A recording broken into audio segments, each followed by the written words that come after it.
이호근 매니저와 전략 챙겨가 보도록 하겠습니다. 이호근의 10점 만점의 10점입니다. 네, 저번 주 국내 반도체주 약세와 또 중동 지정학적 리스크 여파로 코스피 지수가 한 주 만에 3% 넘게 빠졌습니다. 개별 종목 장세에 또 여러 변수들 나오면서 쉽지 않은 시장이었는데요. 하지만 이호근 매니저와 함께라면 큰 수익 낼 수 있습니다. 그중에서도 수익 낸 종목들 많았는데요. 리뷰 종목 먼저 짚고 넘어가 보도록 하겠습니다. 네, 가장 먼저 AP시스템입니다. 9월 26일에 매수했던 AP시스템이 최고가 기준으로 수익률 9%를 달성했습니다. 현재 2만 원 선 돌파를 눈앞에 두고 있는데요. 투자 전략 앞으로 어떻게 세워보는 게 좋을까요? 네, AP시스템 이 종목은 이제 바닥권에서 제가 이제 설명을 좀 드렸던 종목인데요. 일단 이 회사는 이제 반도체도 있고 2차 전지도 있고 좀 다양하게 지금 그 장비 쪽을 담당하고 있는데요. 이 회사에 있어서 이제 중요한 포인트는 그동안 이제 2차 전지 쪽에 좀 주력하다 보니까 좀 손실이 많이 났었습니다. 그런데 최근에 이제 반도체 쪽에서 좀 실적이 나오기 시작하고 있고, 그다음에 최근에 2차 전지 좀 살아나고 있고, 그래서 이제는 좋은 일만 남을 수 있다 이렇게 보여집니다. 차트 보시면서 말씀드릴게요. 이 종목은 지금 이제 흐름을 조금 보시면 제가 이제 바닥권에서 아마 여러분들한테 소개를 해드렸던 것 같고요. 아무래도 이제 올라가는 과정에서 장기 이동평균선들이 위에 계속 누워 있다 보니까 바로 이제 한 번에 올라가지는 않지만 이제 여기서 이제 쌍바닥 찍고 이제 큰 상승 흐름이 시작이 되는 걸로 보셔도 좋을 것 같습니다. 그래서 일단 단기 목표가는 좀 채워졌는데 다음 목표가 22,500원 보고 접근하시면 되겠습니다. 네, 첫 번째 기업 네. AP시스템이었습니다. 네, 두 번째 기업도 바로 알아볼 텐데요. 두 번째 리뷰 기업은 풍산입니다. 9월 30일에 매수를 했고 최고가 기준으로 수익률 9%를 달성했습니다. 이런 변동성 큰 장세를 뚫고 고공행진하고 있는데 최근 구리값 급등하면서 풍산 주가도 또 훨훨 날았잖아요. 주가 행방은 앞으로 어떨까요, 매니저님? 네, 지금 풍산 같은 경우는 이제 제가 그 10점을 줬던 종목인데요. 일단 이제 풍산 같은 경우 이제 봐야 될 포인트가 지금 이제 방산하고 아까 앞에서 얘기했던 구리 요 두 가지가 이제 이 회사를 주가를 상승을 끌고 가는 요인인데 최근에 이제 방산주들 상당히 좀 강세 흐름 보여주고 있고요. 그다음에 구리 가격 강세를 보여주고 있기 때문에 그럼에도 불구하고 주가는 상당히 저평가되어 있습니다. 그래서 제가 이제 10점을 드렸는데 이 종목도 그동안 이제 충분한 차트를 보시면 충분한 상승에 대한 준비를 마치고 이제 본격적인 상승 흐름이 지금 나오고 있습니다. 그래서 지금부터가 이제 시작이 아닌가 이렇게 보여지고요.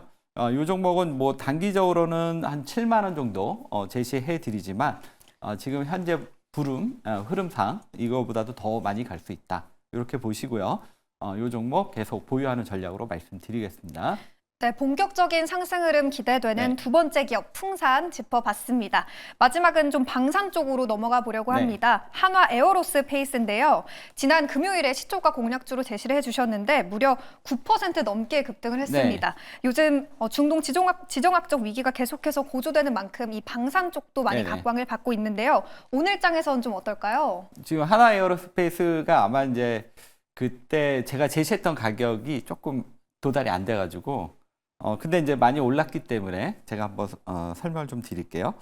한화 에어로스페이스 같은 경우는 이제 봐야 될 포인트가 지금 이제 방산주에서 이제 가장 대장주는 한화 에어로스페이스다 이렇게 보시면 되겠고요. 특히 이제 한화 에어로스페이스 같은 경우 우리가 이제 주목해야 될 포인트는 그동안은 이제 여러 그 사업들이 있었습니다. 근데 이제 이 회사가 그 뭐라 그럴까요? 그 약간 이제 그 방산이랑 이제 상관없는 기업들은 다 떼어내고 이제 순수하게 이제 방산만 남은 이러한 지금 이제 전략으로 가면서 이제는 방산으로서의 어떤 가치 이런 부분들이 부각이 되는 것 같아요. 그래서 지금 인적 분할 이후에 상장되고 나서 이제 바로 이런 부분들이 반영이 되면서 주가가 급등 흐름이 나오고 있습니다. 그래서 이 종목을 매수하셨다면 이 종목은 40만 원까지 계속 보유해 나가도 되지 않을까 이렇게 말씀드리겠고요. 이 종목은 어쨌든 단기에 좀 급등 흐름이 기대되는 종목이다 이렇게 말씀드리겠습니다. 네, 이렇게 해서 한화 에어로스페이스까지 리뷰 기업 3기업 살펴봤습니다.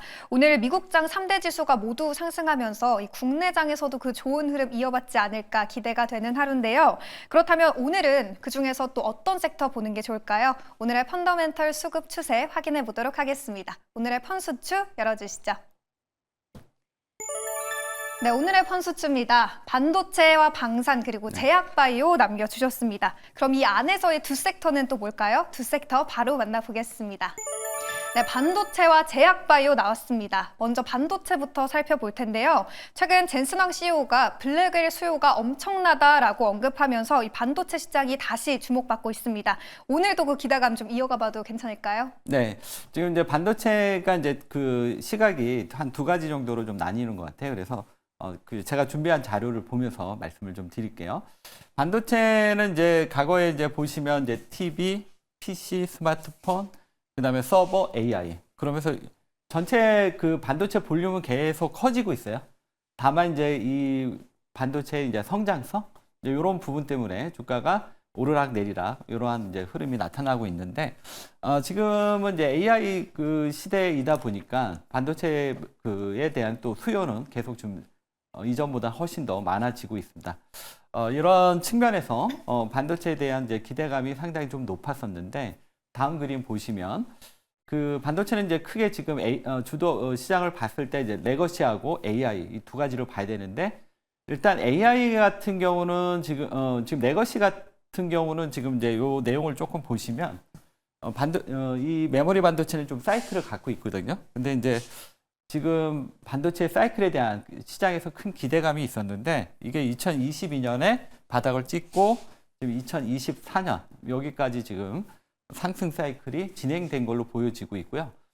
여기 2024년에서 약간 이제 고점이 나오면서 꺾이는 것 같아요. 그래서 레거시 쪽은 약간 이제 오히려 이제 피크아웃 우려가 있어서 조금 조심하는 게 좋을 것 같고요. 다음 그림 보면서 말씀드릴게요.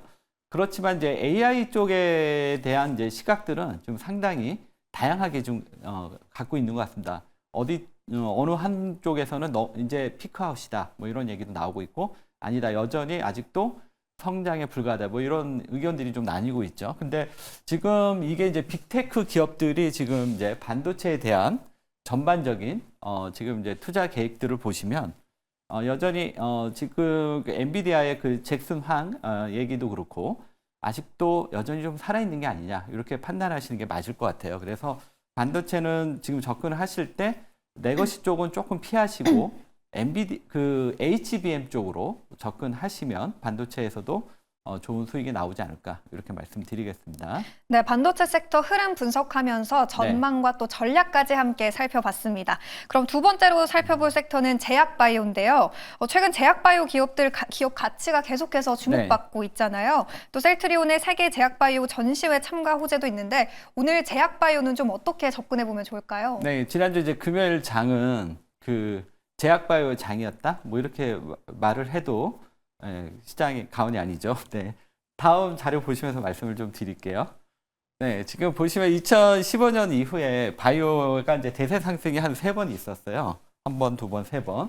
첫 번째가 2015년에 이제 한미약품이 이제 에로우 때문에 그때 이제 제약바이오가 한 번 크게 좀 올랐고요. 그 다음에 2017년 정도에 삼성바이오로직스 셀트리온 그때 이제 크게 성장하면서 한번 올랐고 그다음에 2020년에 이제 그 소위 말해서 그 코로나 때문에 그때 이제 진단 관련주들이 크게 올랐습니다. 그리고 이제 이번 상승이 그러면 이전에 움직였던 대세 상승장을 이어가는 또 하나의 대세 상승이 나올 것이냐? 이게 이제 시장의 포인트인데 일단 이 제약바이오가 대세 상승이 나왔을 때 이제 상승 기간을 좀 보시면 최소 1년 2개월에서 1년 6개월 이상 상승 흐름이 나왔거든요. 근데 이번에 상승 흐름은 지금 이제 4개월이 아직 안 됐어요. 그래서 이전과 같은 제약바이오 상승 흐름이 만약에 나온다. 그러면 아직도 8개월 정도는 더 상승 여력이 있다. 이렇게 보거든요. 그렇다면 이전 과거의 그 제약바이오의 시대 때 제약바이오 엄청난 수익이 나왔는데 그러면 최근에 제약바이오 너무 많이 올라서 부담이 되지 않을까 이렇게 생각할 수 있지만 이제 시작에 불과할 수도 있다. 이렇게 우리가 또 생각해 볼 수 있겠거든요. 그래서 과거의 대세 상승을 우리가 기억하신다면 지금 이제 시작이 아닌가 이렇게 말씀드리겠고요.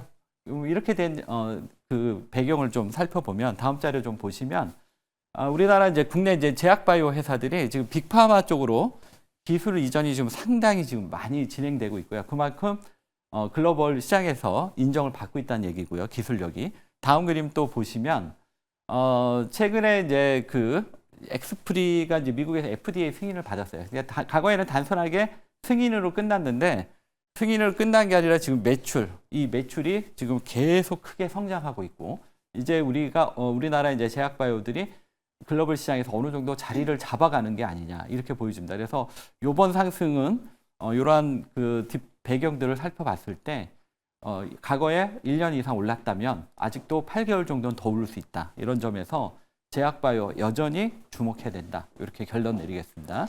네, 두 번째 섹터 제약바이오주까지 알아봤습니다. 오늘 반도체와 또 제약바이오 짚어봤는데요. 그 안에서 오늘의 첫 번째 종목도 알아봐야겠죠. 첫 번째 종목의 점수부터 바로 알아보도록 하겠습니다.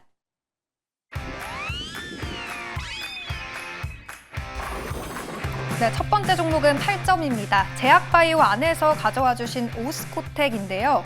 오스코텍은 어떤 상승 여력 가지고 있을까요, 매니저님? 네, 오스코텍은 이제 지난주 금요일 날 좋은 뉴스가 좀 나왔죠.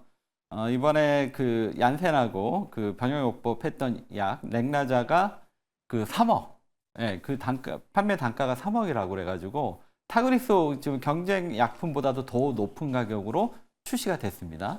이 얘기는 이제 그만큼 경쟁력도 있다는 얘기고요. 이번 FDA 승인과 그다음에 FDA 승인을 시작으로 해서 이제 본격적인 마일스톤이 이제 수령이 될 거고요. 그다음에 이 회사는 이제 이 부분뿐만 아니라 알츠하이머라든가 이제 독자적인 신약 개발 지금 현재 다수의 파이프라인을 지금 임상 진행 중에 있습니다. 그래서 이걸로 끝나는 게 아니라 앞으로도 계속 나올 수 있다. 이런 점에서 좀 주목해 볼 필요가 있겠고요. 주가가 또 상대적으로 못 올랐어요. 차트 보시면서 가격 전략 말씀을 드릴게요. 차트는 지금 이제 유한양행이 열심히 올라갈 동안 오스코텍은 계속 이제 제자리에 있었습니다. 그래서 지금 구간에서는 어떻게 보면 오스코텍이 좀 더 매력적이지 않을까 이렇게 보여지고요. 가격 전략 말씀드릴게요. 매수가는 시초가 또는 37,200원, 목표가 43,000원, 손절가 32,500원 말씀드리겠습니다. 네, 첫 번째 종목으로 오스코텍 제시해 주셨습니다. 제약바이오 안에서 가져와 주셨고요. 목표가는 43,000원, 손절가는 32,500원 전략 챙겨보시기 바랍니다. 그럼 이어서 두 번째 종목의 점수도 바로 만나보겠습니다.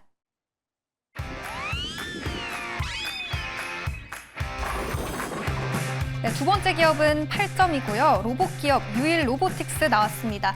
최근 5거래일 연속으로 상승하고 있는데 관련해서 좀 어떤 포인트로 보면 좋을까요? 네, 이 종목은 그냥 차트가 좋더라고요. 그래서 오늘 준비해봤고요. 네, 한번 내용 조금 살펴보면 이 회사 이제 자동화 시스템하고 산업용 로봇, 그러니까 토탈 솔루션 로봇 전문 기업이다. 이렇게 보시면 되겠고요. 이 회사가 이제 주목되는 포인트가 최근에 SK온이 이 회사에 좀 적극적으로 좀 지분 투자를 하고 있습니다. 그래서 2대 주주로 좀 올라오고 있는데 지금 요거랑 이 회사랑 좀 비슷한 로봇 관련주들을 좀 비교를 해보면 두산 로보티스 있고 네임버 로보티스, 뭐 삼성, 두산 뭐 이런 쪽에서 이제 투자를 했죠. 근데 이 회사들이 이제 미래 성장성 때문에 PSR이 한 100배 정도 되거든요.